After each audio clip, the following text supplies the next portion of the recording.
de este proyecto para, obviamente, respaldar. Se escucha tanto de la venta de los bonos de carbono y muchas veces se ilusiona tanto a nuestros pueblos. Por un lado, el sistema nos dice: no debemos talar los bosques. Correcto, nosotros también decimos desde nuestra vivencia: debemos cuidar los bosques, debemos cuidar el agua, debemos cuidar la naturaleza.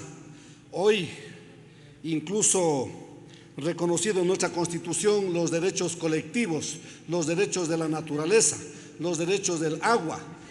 Entonces, estamos plenamente de acuerdo. Sin embargo, también ya en la práctica diaria cuidamos los bosques, ayudamos para que, no solamente en el Ecuador, para que el mundo tenga un ambiente vivible, pero los que cuidamos los bosques sin ingresos económicos. Se escucha tanto de la venta de los bonos de carbono y cuando se quiere entrar a esos programas, muy complicado. Se escuchó mucho esta novedad hace algunos años, incluso el socio bosque, el socio páramo, pero también hay muchas dificultades, han habido problemas, hay experiencias con algunas nacionalidades amazónicas. Nuestros hermanos cofanes tenían serios problemas por haber firmado convenios para la protección de los bosques, la captación del carbono, etcétera, y de repente, cuando en base a nuestras costumbres se hacen su chacra dentro de esos espacios, luego se vienen las demandas por incumplimiento de los convenios, incluso a demandar pagos enormes, recursos económicos que no tienen nuestros pueblos.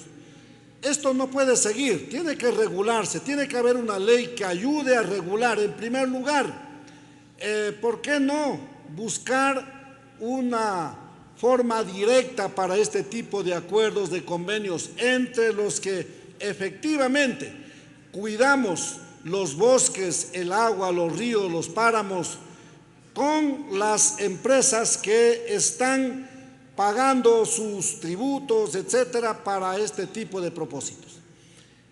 El Estado ha sido quien hasta aquí de alguna manera hace esa intermediación, recibe algún aporte para esos propósitos y aquí a cuentagotas para quien logre conseguir algo, porque hay mucha gente que ha estado presentando, tratando de firmar esos convenios, pero no existe un programa claro para esos propósitos.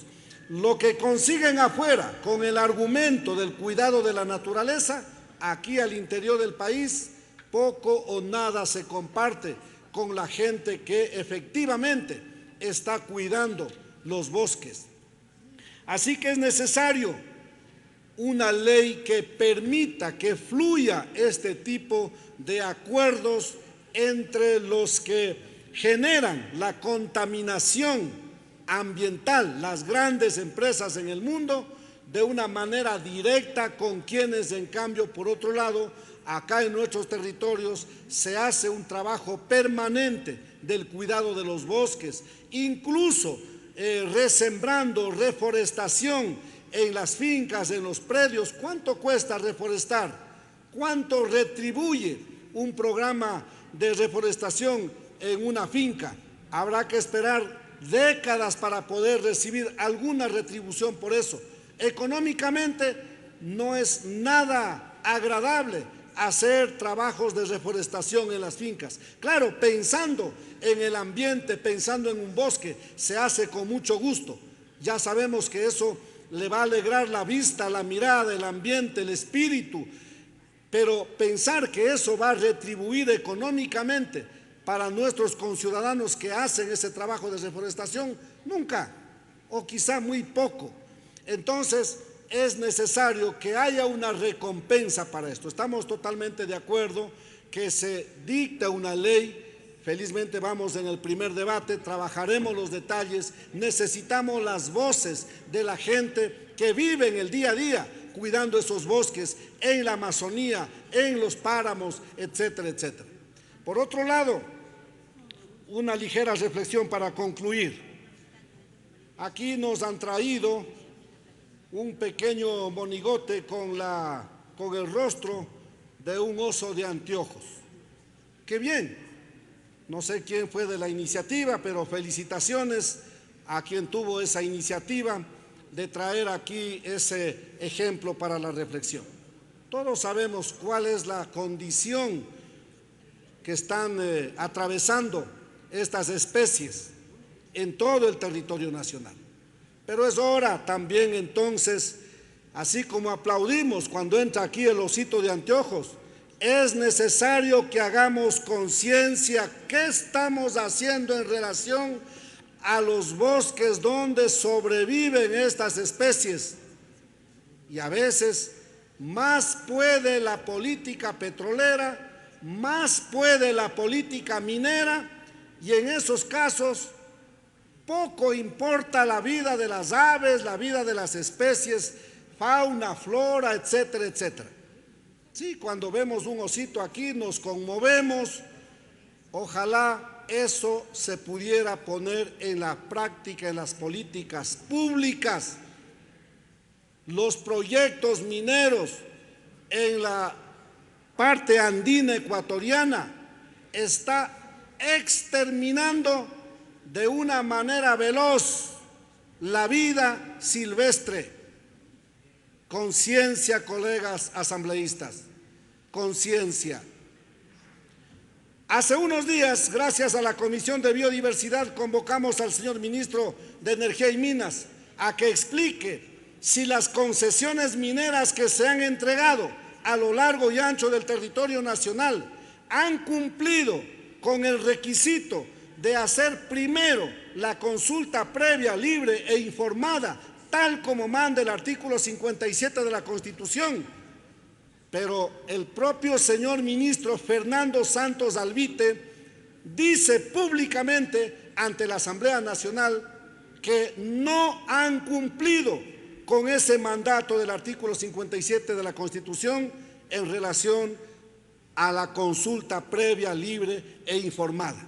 Sin embargo, como ya se han entregado esas concesiones por allá por el año 2010, 2012, 2014, ahora están tratando de que el tiempo vaya ya echando tierra por encima de esas ilegalidades y que esas concesiones mineras deben ser declaradas constitucionales y legales. No puede ser, no puede ser.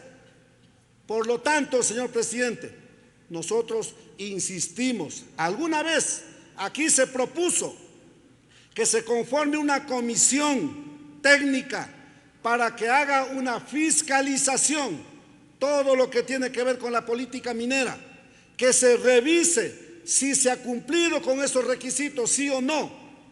Pero es una pena que en esa ocasión, aquí una mayoría de la Asamblea Nacional dijo, no queremos una comisión que fiscalicen esos asuntos.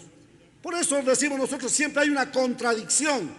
Aquí muchos decimos que nos da mucha pena a los animalitos, pero en la práctica, cuando se trata de hacer un trabajo en serio para esas políticas, hay más fuerza para defender los megaproyectos mineros, los megatemas petroleros, y la vida se queda a un lado.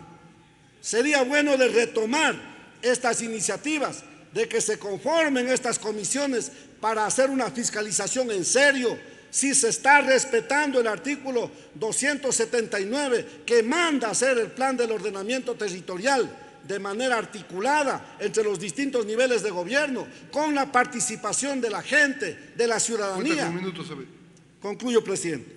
Si se está respetando el artículo 398 de la Constitución, que manda hacer la consulta cuando un proyecto va a tener algún efecto de afectación al ambiente, nada de eso se ha cumplido, con el argumento de que no hay una ley. Lindo argumento, no hay ley, por eso no podemos aplicar el artículo 398 de la Constitución. No hay ley, por eso no se puede aplicar el artículo 57 de la Constitución. A cuento de que no hay una ley, se sigue violentando los derechos. Así que estos temas están pendientes por hacer. En buena hora que se pongan estos temas y que podamos avanzar con esta legislación, pero no se pueden quedar de lado los otros asuntos que tienen que ver con la vida, no solamente la vida silvestre, sino la vida en general, incluida la vida de los seres humanos. Gracias, señor presidente. Gracias, señores asambleístas. Se suspende la presente sesión. Una buena tarde.